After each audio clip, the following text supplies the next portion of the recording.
soft voice, slow pace. It's time to rest now. Let your day begin to melt away.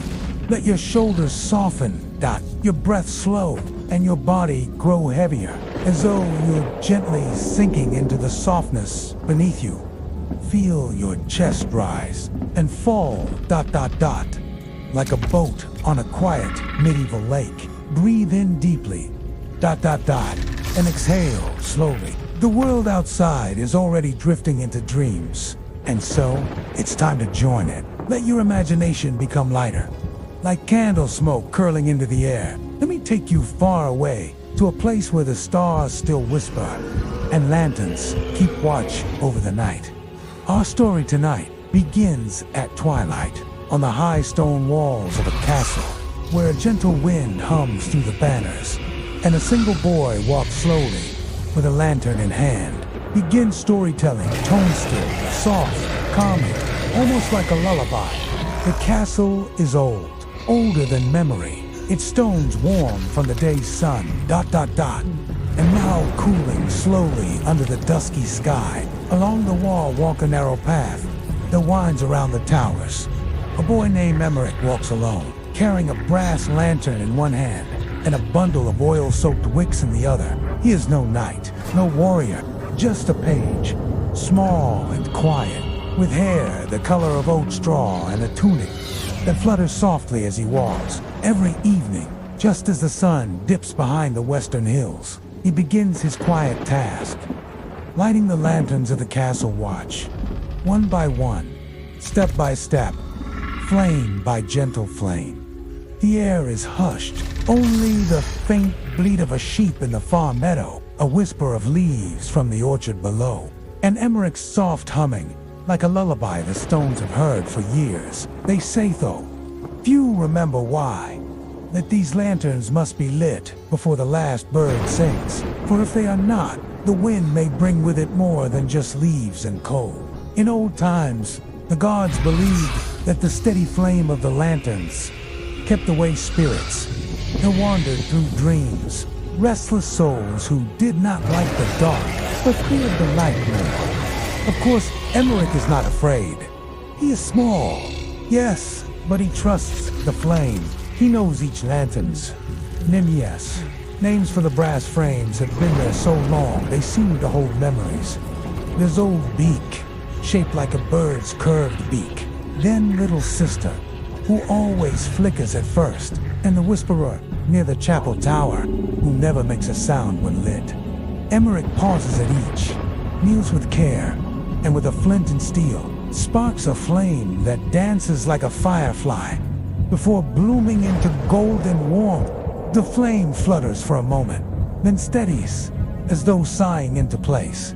He watches it for just a breath, then moves on. Now, dear listener, picture this with me. The sky is turning from gold to indigo, with a single silver star blinking above the far mountain. The castle windows flicker with hearth light, and the smell of fresh bread from the kitchen drifts up the hill on a sleepy breeze. Below, the villagers are bedding down, closing shutters, whispering prayers. And above them all, Emeric walks, small, steady, unafraid. Each lantern he lights leaves behind a trail of warmth, a glow that pulls gently on the stone. Not harsh, never harsh, but soft, like the yellow inside a buttercup, like the glow behind your closed eyelids. You can hear the tiny clink as he hangs a lantern on its hook, the soft whoosh of the flame-catching wick, the quiet crackle of oil beginning to burn. Lantern after lantern, each one a quiet promise that the night will be watched, that dreams may pass safely through the sky. By the time Emeric reaches the south turret, the moon is rising, a pale coin of light, low and slow, as if it too is sleepy. Here, the wind brushes his cheek like the hand of a mother tucking him in, and the last lantern, old, wide, with iron curls in its frame, waits patiently. Emeric crouches, his knees on the stone, his fingers practiced and sure. A spark, a flicker, and then flame. He smiles. The watch is lit. Now, the castle rests. The guards will walk beneath the lanterns, but their minds will be still. The flame protects. The flame remembers. The flame keeps. Emeric leans back against the wall. His job done. He watches the stars peeking out above the clouds, their lights soft and scattered. He does not speak. He does not need to. The night understands. He hums again.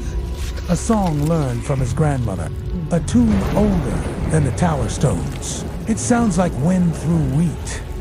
Like water over pebbles.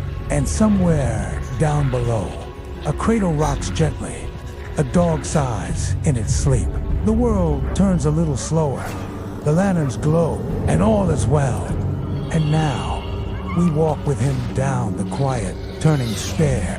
One step, and then another.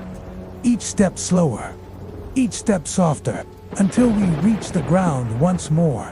Outside, the sky is velvet, a sleepy blue so deep it feels like it might never end. Clouds drift slowly, like wool in a basin of ink. The courtyard glows gently with lantern light. Stable hands are bedding the horses. A soft nicker here, a snuffle there. Someone hums a lullaby from behind the barn, the kind of tune that has no words, but sounds like home. Emeric pauses beneath one of the trees, a slender ash with leaves, like little hands. He places the lantern on a flat stone and sits cross-legged beside it. He watches moths dance. In the glow, tiny flickers of white and gold, like bits of moon caught in flight. The warm light brushes his face, and the night leans in, gentle and still. And you, dear listener, you can rest now, too, like Emeric. You are safe within the glow, held in this ancient, lantern-lit world where nothing is hurried, and everything waits for the stars to guide the way. Let your eyes grow heavy. Let your breath grow soft. Let yourself drift. The castle sleeps. The lanterns burn. And Emeric hums. A song you've always known, but only now remember. Now the castle is quiet. Quieter than a breath. Quieter than falling snow. You can hear the soft hum of the flame in the lanterns. Little golden hearts glowing gently in the dark. Each one flickers slightly in the breeze, but never goes out. They are loyal little lights, and Emeric has always known they're more than just flame. They're watchers, guardians, dream keepers. Emeric leans on the stone ledge of the south turret. He is not in a hurry to return. No one waits for him in the castle kitchen. No one checks to see if he's brushed the soot from his fingers. But he doesn't mind. He has the stars and the lanterns, and tonight, he has something else. He reaches into the pocket of his tunic and pulls out a folded piece of parchment, edges soft from being touched again and again. It's a letter, written in a careful, looping hand, sent from a monastery 3 valleys away. A monk had written it for Emeric's sister, who could not write, but knew that Emeric could read, and every time he lights the lanterns, he reads just one line. Tonight, he opens the letter under the moon, careful not to smudge the ink. When you light the lights, it is as if I see them from far away. He smiles. The letter smells faintly of lavender. The monks grew it in their cloisters to keep moths from their robes and scrolls. A curious medieval trick, both practical and soothing. Emeric holds the parchment to his chest and closes his eyes for a moment. The wind is soft against his cheek, like a whisper from the stars. Below, the chapel bell gives one soft chime, not a loud clang, just a gentle note to say, the day has passed, the night has begun. Emeric folds the letter and tucks it away. He begins his descent from the tower, feet soft on the spiral stairs. His lantern is still lit, casting small shadows along the curved stone walls. There are stories carved into these stones. Tiny ones, faces, stars, a fox curled beside a tree. No one knows who carved them. Some say the masons did it to pass the time. Others say the stones were once soft, long ago, and the castle dreamed them into shape. Emeric trails his fingers over the old carvings, feeling each groove. They are smooth from centuries of touch.